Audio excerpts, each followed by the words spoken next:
Vea, Colombia es un país megadiverso, ¿cierto? Y todos sabemos eso. Y cada región o subregión tiene sus particularidades. Y también hay fauna y flora que, digamos, está distribuida por todo el país. Aquí encontramos ambas cosas. Encontramos una cantidad de especies de las que se distribuyen por todo el país, pero también encontramos un número importante de especies que son propias de esta zona, que nosotros llamamos endemismos, ¿cierto?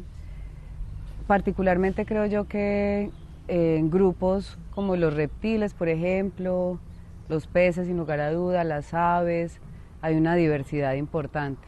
Cuanto más bajo va siendo la tierra, hay una mayor oferta de luz, hay una mayor oferta para las plantas, y cuando las plantas son frondosas y crecen y pueden tener buen alimento, buenas frutas y demás, esto también promueve que venga diversidad detrás. Entonces tenemos todo un ecosistema completico para poder mantener poblaciones muy sanas de diferentes especies del país. El proyecto a mí me encanta, cada paso que hemos dado creo que ha sido acertado en ese aspecto, porque hace mucho tiempo diferentes instituciones están haciendo estudios, pero son estudios como, digamos, un poco dispersos, ¿sí? Y la información no estaba muy disponible, no estaba compilada.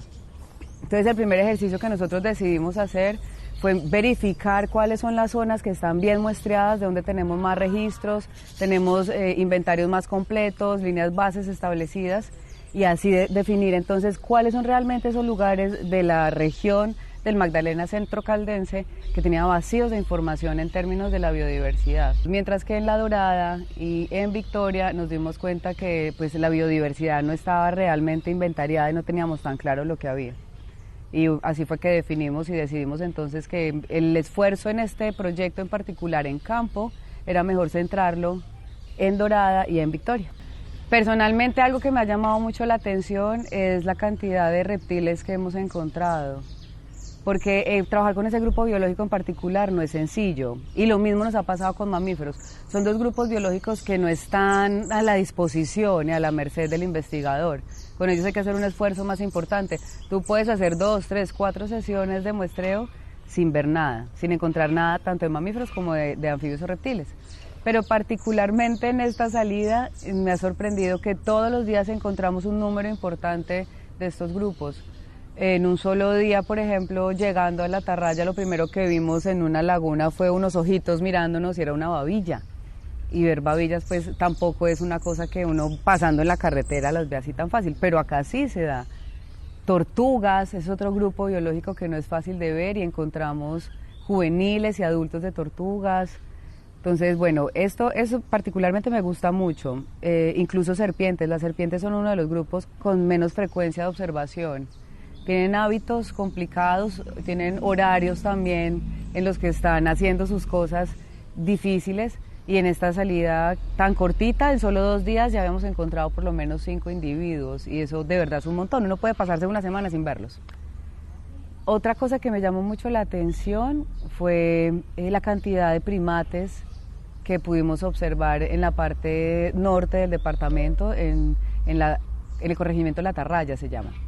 Allá en La Atarraya pudimos encontrar en un solo día tropas de titís, tropas de monos nocturnos y tropas de monos aulladores. De monos aulladores encontramos por lo menos unas 3 tropas diferentes, tanto al interior de bosque, cerca de lagunas y en toda la ribera del río La Miel. Entonces, bueno, y la sorpresa más linda que tuvimos hace un par de días fue, íbamos por todo el río La Miel en las lanchas buscando sitios de observación de peces, y terminamos fue nadando con una nutria al lado.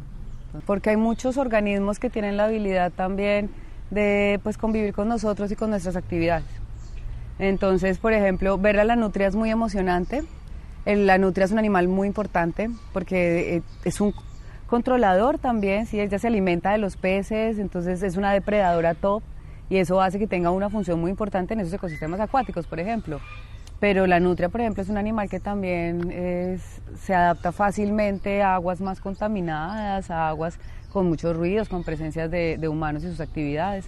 Entonces, realmente, los organismos que te estoy comentando puntualmente, pues más que un indicador de una condición de salud del ecosistema, nos hablan más bien de de la importancia en términos de la cantidad de especies y la abundancia de las especies en nuestros territorios todavía. Independiente de las actividades que hagamos, la biodiversidad que tiene Colombia es mucha y es además resistente. Grupos biológicos como las serpientes, por ejemplo, que es uno de los que a mí más me gusta y con los que de pronto he trabajado un poquito más.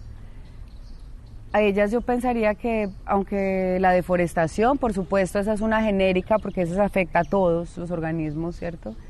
Hay una presión importante que tiene que ver con la relación con los humanos, el miedo que les tienen, esa fobia, ese desconocimiento, ese poco entendimiento también de quiénes son, de sus dinámicas, de su importancia en el ecosistema. Entonces hay una presión importante también pues, por contacto directo con el campesino, o más bien con el machete del campesino, ¿cierto? Organismos sin duda como los monos, por ejemplo, las aves también sufren mucho es por la deforestación. Entonces uno ve que hay unos parches ya claros en donde van tumbando y tumbando árboles, pero si te das cuenta los monos no deben tocar piso, ellos no deben bajarse nunca del dosel porque quedan vulnerables a otros depredadores. Entonces si pierden la continuidad de los árboles, solo eso ya es un impacto bien importante sobre, por ejemplo, las tropas que vimos en la Tarracha. Pues casi siempre de todo, vea, uno pone las cámaras trampa pensando más en el grupo de mamíferos. Entonces suele incluso utilizar cebos que sean atrayentes para ellos. Para los mamíferos el olfato es uno de los sentidos tal vez más importantes. Entonces colocar algunos atrayentes con olor a esa carne rica o esas comidas que ellos prefieren, pues suele funcionar. De pronto chigüiros se encuentran mucho allá en ese islote donde pusimos las cámaras trampa. Zarigüeyas también. Ahorita durante la instalación de las cámaras encontramos una zarigüeya con sus crías por allá en un arbolito muy camuflada. Y también a veces caen aves, entonces, insisto, es una técnica muy buena. A mí me gusta mucho esa metodología por eso, porque casi que es de amplio espectro. Aunque se diseñaron para los mamíferos, nos hemos dado cuenta que muchos grupos biológicos pueden ser documentados.